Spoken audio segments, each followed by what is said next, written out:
Orlando, Florida. There were some in the industry who believed the Dodgers would be dormant this week at the MLB winter meetings. But the thing about the reigning World Series champs is that when they decide to push their chips in, they do it big. LA made its first major move of this offseason on Tuesday, reportedly agreeing with all-star closer Edwin Díaz on a 3-year, $69 million contract. The deal comes with a $23 million average annual value, the highest ever for a closer. Díaz comes with bona fide credentials and has been in the conversation about the game's best reliever for the better part of the past 5 years.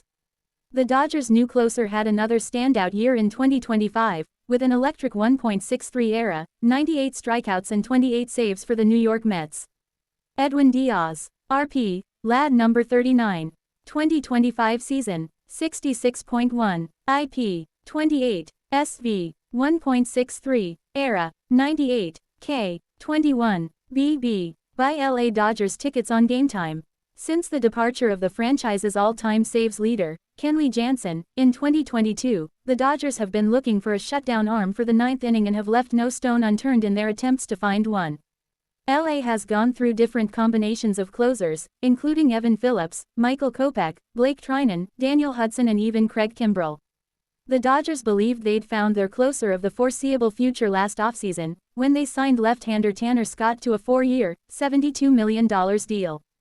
But then Scott was beyond ineffective in 2025, sporting a 4.74 ERA in 61 games, and injuries ended his season prematurely.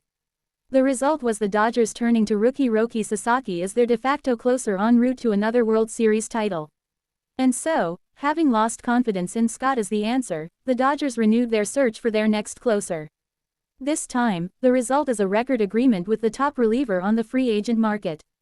While the Dodgers landing a high-priced star is never a surprise, the fact that Díaz ended up in LA and not back with the Mets, like many in the sport expected, does come as a bit of a shocker.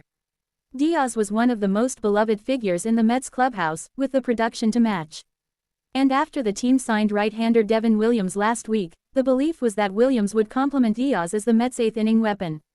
Instead, the Mets now find themselves in a precarious position and needing to pivot, either giving Williams the closer job or turning their attention to right-hander Robert Suarez, the next best arm still available.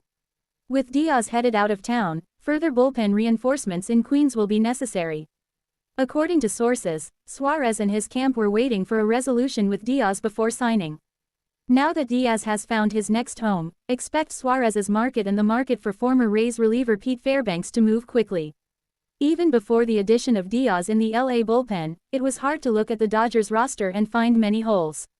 But the one major need they had has now been addressed. With that, the back-to-back champs have made themselves even stronger as they set their eyes on a three-peat.